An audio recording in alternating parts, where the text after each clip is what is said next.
It's going. I'm Stan McMurray. Thank you.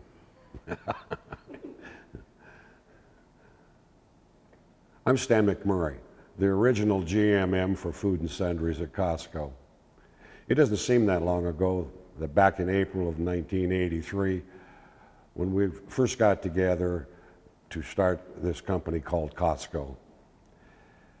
It was a tight original headquarters located in Bellevue that we all cramped together so we could all hear what each other had to say, even if you didn't want to hear. The filing cabinets were apple boxes and the floor.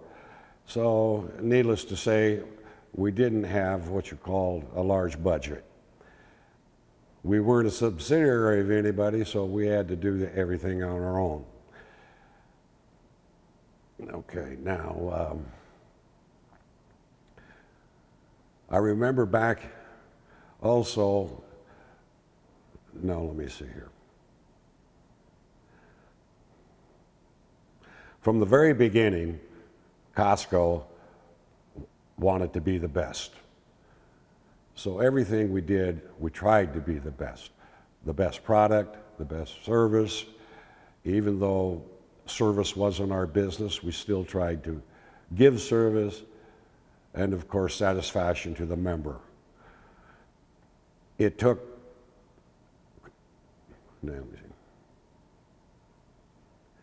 it took some doing. Let me see. It wasn't easy in the beginning to attract the proper people or to even attract a vendor that would sell to us because we weren't supposed to be around in 6 months. So no one really wanted to make the move. I remember many vendors that we wanted to carry, we couldn't carry because of I remember many vendors we wanted to carry but couldn't because they didn't have any wishes to sell to us. So as time went on, we kept pressing the same thing of quality, and we were not a Me Too company. So if any innovations were going to be done, it would come from Costco. A little later in the 80s, that we decided that we would give perishables a try because we had to differentiate ourselves from all the others that were coming out of the woodwork at the time. So many, I can't even remember them all, but they were popping up just about every corner that we were on. So perishables, not without its trials and errors, which we had plenty of, soon was experimented at our South Center location, 05, which allowed us the room to give it some trial. It took many, many different attempts to come within what might work, trying to do without the middleman, such as happens in the supermarket area, and to go direct. We had everything from frozen produce to warm meat, and we had a lot of write-off. It was very tough for the manager of that time because of the write-offs, the effect of margin, and the lack of knowledge in the handling of the product all the way from source to the ending. So therefore, we had to go out and get people that were more acquainted. I had to go into grab people out of retirement who had nothing to lose, so to make the program work. It was in due time, even through all the errors, that we found out that it was something that our member wanted. as hard as we tried, they would still forgive us on the mistakes that were made. So one by one, we picked on certain areas to concentrate on to perfect them better. We started with a huge 8-foot deli case to test deli sales, other than those in the cooler. So it took time, but we could see that that was also an area. Today, you see mass spreads of the deli, of the meat department. Our original budget of $65,000 really didn't go all that far, even though the cases, everything we used was used. So it was, you don't always win on these different trials, but you learn a lot. And perishables is an area that we have really learned to excel in. Costco is known for its perishables, second to none in the meat department, and the deli is expanding, or commissary type foods, on a daily basis. So all in all, these different trials and error have proven themselves to be a very large asset to the company. Costco will always be in the forefront. They are not followers, they're leaders, and it will continue to be so as far as the future can be seen. Thank you, and may God bless you.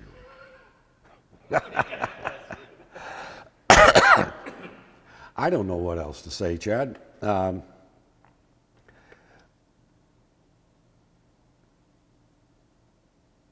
There isn't really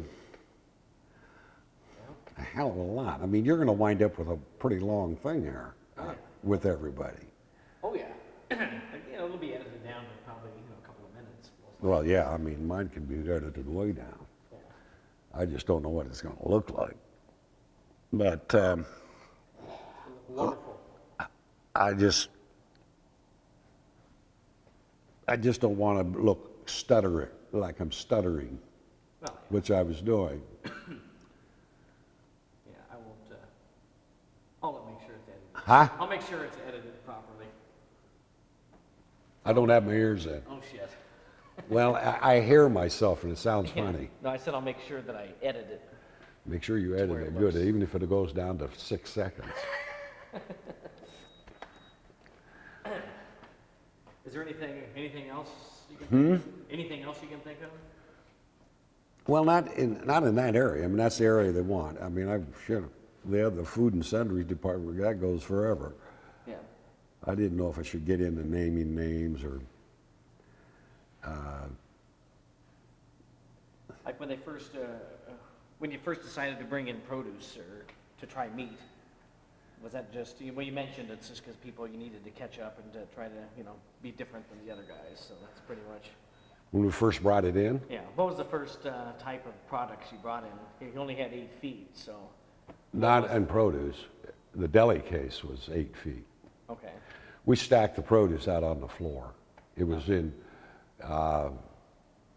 A lot of it was loose. We had to do away with the middleman, Yeah. So we would have to bring in like truckloads of stuff, and we threw half of it away. yeah, But it was mainly things like, I mean, you could buy, like that time we sold crates of strawberries rather than these packages you see now. It was the full crate. The melons were big whole deal. And then we started getting people to bag, like a big bag of lemons or a big bag of potatoes, 20-pound potato. I mean, they're still using it to this day. yeah. But we had to go out and make all these deals with these people because nobody wanted to sell to us. I mean, they didn't see any advantage to it.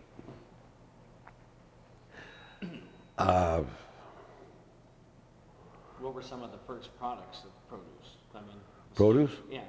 That was mainly in the fruit area. Well, the fruits and vegetables that could be packaged accordingly. You know, like we sold a full box of oranges rather than the smaller ones you see now. Yeah. Full box, everything was, you know, like apples were in a 40-pound box. You know, now they're in a 10-pound box, and it was mainly geared towards institutional use because it was really too much for home. But we found out that they were buying it for home anyway. And they would pass it out, split it up outside and stuff, just like they did a lot of products. A lot of the products we had in the beginning were institutional. Yeah. I mean, nothing like you see now. Yeah. But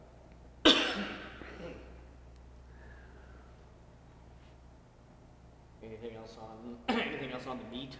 huh? Anything else on the fresh meat or anything like that? Or? Oh, I forgot to mention that when we wanted to be the best, we started out. Is this on or something? Oh, Oh. yeah. When I always roll tape. You never know what you're going to get. it's like in the meat department when we started out with the meat department, we started with USDA Prime, which we figured was the best, and that's what we wanted to be.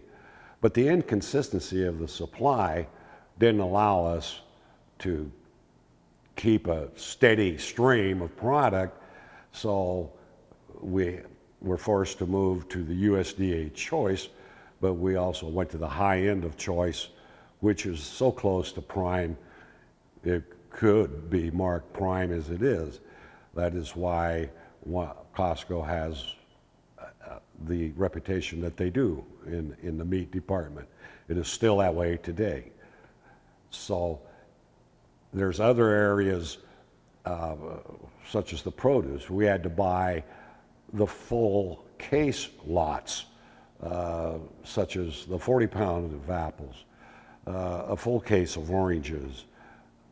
We had a lot of trouble selling some of these humongous sizes, which Costco was known for anyway, but they did do very well, enough to let us know that there was a huge interest in it.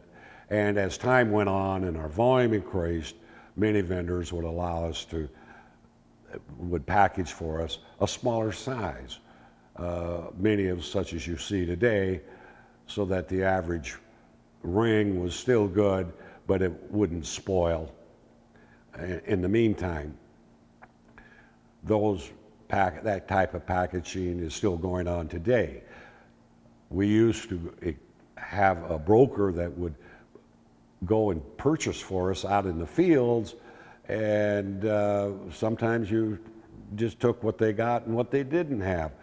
So if it wasn't good quality, we just didn't carry the item, especially in the produce area.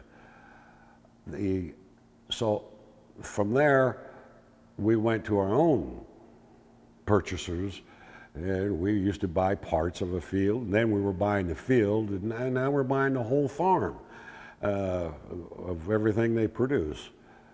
That helps with the quality, helps with the transportation and the handling, and through it all, both the vendor and Costco have learned miraculous ways of keeping product fresh to the end. There is nothing fresher than the produce at Costco. No middleman is involved. It is straight to the warehouse, and its life will continue to be longer. So you can cut that last part off of there too, Chad.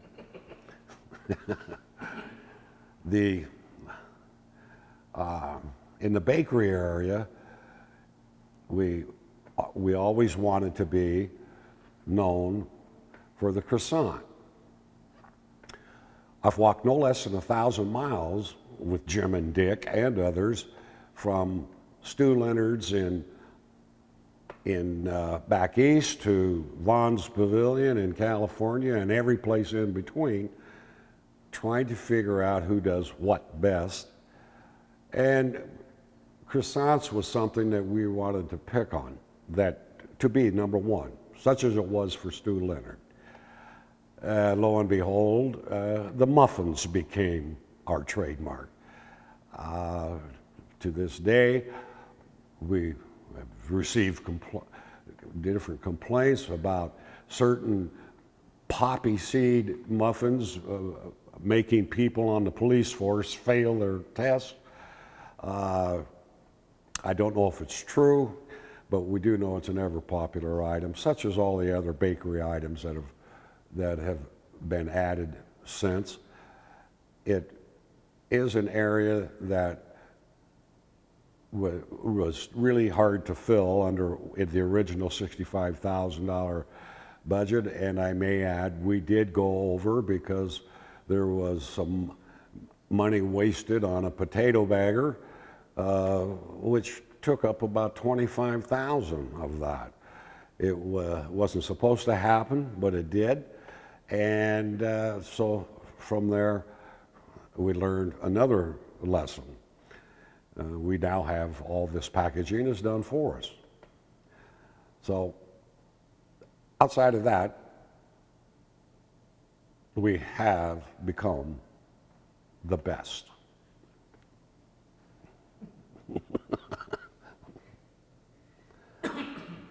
The best in the world, the best in the world.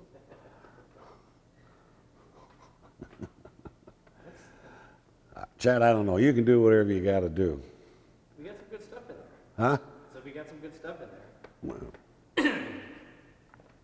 Did you guys ever, when you first started, did you just throw out like a case of strawberries to see if anybody would buy them, or any stories like that? yeah, I mean, we had a fair price on everything. Yeah. It was just the sizing. Yeah. And things like strawberries are very perishable. You don't have that many Yeah. days. And of course, we would go through and they would say, well, it's better throw it in the cooler, which would, isn't the best thing for strawberries, but we tried everything to keep the average life as long as we could. And of course, we guaranteed everything. I mean, if you didn't like it or if one didn't come out right, of course, you got your money back and or new product. It was something. I mean, it's the motto of Costco. I mean, if you're not happy, it's going to be rectified. So and I went through the produce area. It was very expensive in the beginning. It was actually feeling sorry for many of the managers because they're graded on their gross margins and amongst other things, and here was a pretty good chunk eating away at it. So everyone had to be educated. I mean, from the ground up, and it took a while, but it was well worth it. I mean, it come back. It wound up in all units, whether they had to be converted or whether it was built in the beginning. And so, which created hellacious growth for the perishable department, because that was a death march for them. I mean, you're trying to open as many as you can, as fast as you can. And of course, by this time, we're scattered throughout the country, and there was a lot of dedication from a lot of dedicated people to make this happen. And it all proved out with few scars, but it's I don't think it's anything that will ever be regretted. It's very challenging. And such as the whole concept is very challenging. And I see that you've got that going again. There'll always be innovations at Costco. because they look at things, they're not afraid to try things, and it's an ever-changing world, and you got to be ready for what's next. Failure waits for all who live on success made yesterday. So Costco's not about one to rest on yesterday's success. They're going to have tomorrow's success also. There you go. That was a few words of wisdom.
What's that? Probably back to the garage.